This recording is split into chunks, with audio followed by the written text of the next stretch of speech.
Olá, que a paz seja convosco. Hoje nós vamos ler a carta de Paulo a Tito. Esta carta tem 3 capítulos, então vamos tentar ler os 3 no mesmo vídeo, ok? Vamos orar ao nosso Pai.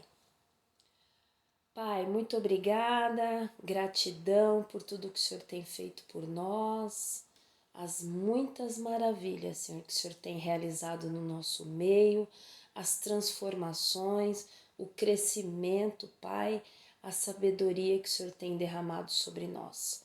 Nos abençoa, Senhor, nesta leitura e Espírito Santo, por favor, Senhor, abra o nosso entendimento, faz com que nós guardemos a Tua palavra, nos lembremos dela e que a pratiquemos, Pai, em nome do Senhor Jesus, com a ajuda do Espírito Santo, para que nós possamos fazer a Tua vontade.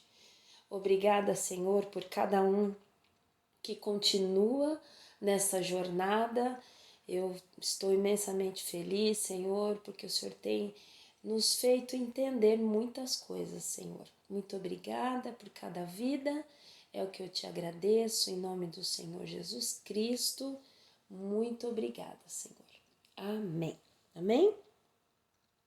Bom, então, Tito, capítulo 1.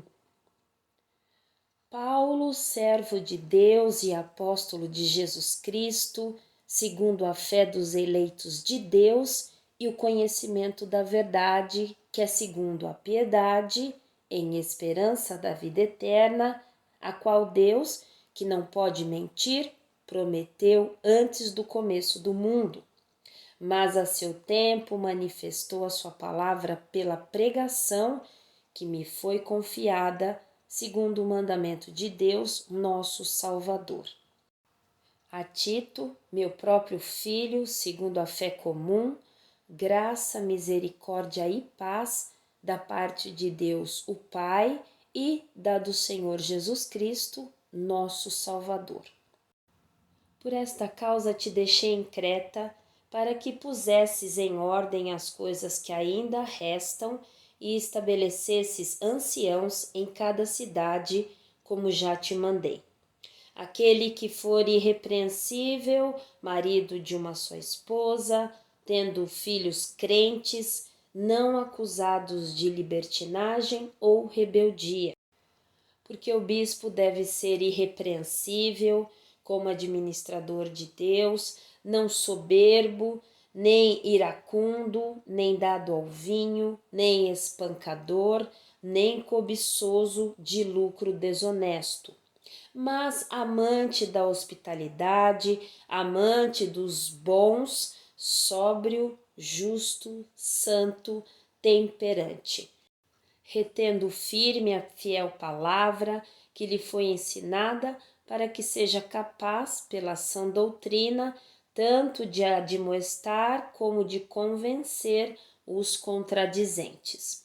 Porque há muitos desordenados, faladores e enganadores vãos, principalmente os da circuncisão, aos quais convém tapar a boca, que destroem casas inteiras, ensinando coisas que não convêm por causa da ganância do lucro.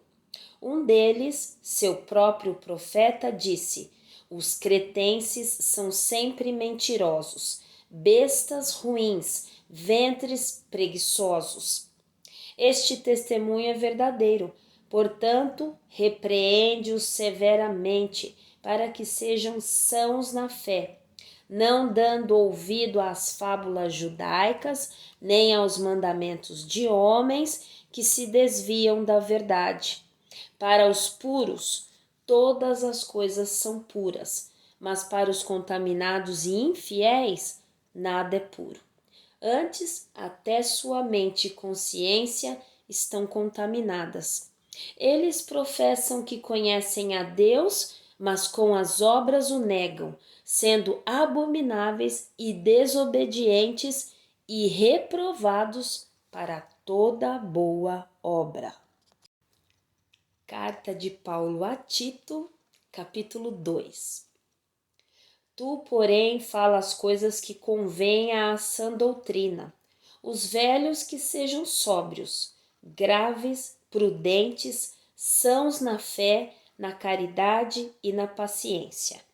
As mulheres idosas, semelhantemente, que sejam sérias no seu comportamento, como convém às santas, não caluniadoras, não dadas a muito vinho, mestras de coisas boas, para que ensinem as mulheres jovens a serem sóbrias e amarem seus maridos e amarem seus filhos, a serem discretas, castas, cuidadosas da casa, bondosas, obedientes aos seus maridos, a fim de que a palavra de Deus não seja blasfemada. Exorta da mesma forma aos jovens e que tenham mente sóbria. Em todas as coisas te dá por exemplo de boas obras. Na doutrina mostra incorrupção, gravidade, sinceridade, linguagem sã, que não pode ser condenada, para que os que são de oposição possam ser envergonhados, não tendo nenhum mal que dizer de vós. Exorta os servos a que sejam obedientes a seus próprios senhores e em todas as coisas lhes agradem, não contradizendo, não defraudando, antes mostrando toda a boa fidelidade, para que sejam ornamento da doutrina de Deus, nosso Salvador, em todas as coisas.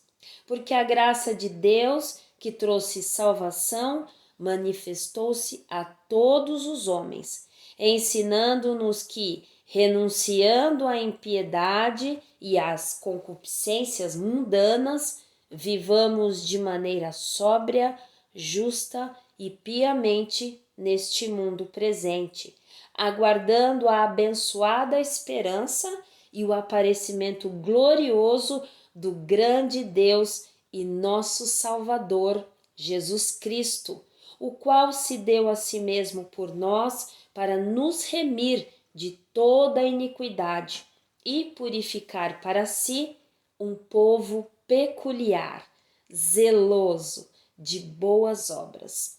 Fala destas coisas e exorta e repreende com toda autoridade. Ninguém te despreze. Carta de Paulo a Tito, capítulo 3. Admoesta os que sejam submissos aos principados e potestades, que obedeçam os magistrados e que estejam preparados para toda boa obra.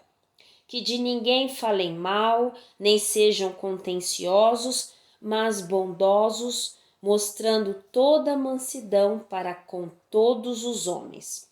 Porque também nós éramos, noutro tempo, tolos, desobedientes, enganadores, servindo a várias concupiscências e prazeres, vivendo em malícia e inveja, odiosos e odiando uns aos outros. Mas, quando a benignidade e o amor de Deus, nosso Salvador, para com os homens apareceu, não pelas obras de justiça que houvéssemos feito, mas segundo a sua misericórdia, nos salvou pela lavagem da regeneração e da renovação do Espírito Santo, que abundantemente ele derramou sobre nós por Jesus Cristo, nosso Salvador, para que, sendo justificados por sua graça, sejamos feitos herdeiros segundo a esperança da vida eterna. Esta é uma palavra fiel, e estas coisas que quero que deveras afirmes constantemente, para que os que creem em Deus procurem manter as boas obras. Estas coisas são boas e proveitosas aos homens. Mas evita questões tolas, genealogias e contendas e debates acerca da lei, porque são inúteis e vãs. Ao homem que é herege, depois da primeira e segunda admoestação, rejeita, sabendo que aquele que é assim está pervertido e peca, estando condenado em si mesmo. Quando eu te enviar Ártemas ou Tíquico, sê diligente ao vir ter comigo em Nicópolis, porque determinei invernar ali. Conduza diligentemente Zenas, o advogado, e Apolo em sua viagem para que nada lhes falte. E os nossos aprendam também a manter as boas obras nas coisas necessárias, para que eles não sejam infrutíferos. Todos os que estão comigo saúdam-te. Saúda tu os que nos amam na fé. A graça seja com todos vós. Amém. Amém. Deus abençoe a sua vida. Nós lemos aí a carta de Tito inteira, ok? Nos vemos no próximo vídeo, então, para que nós possamos estar lendo juntos a carta a Filemon. Deus abençoe a sua vida. Fique na paz.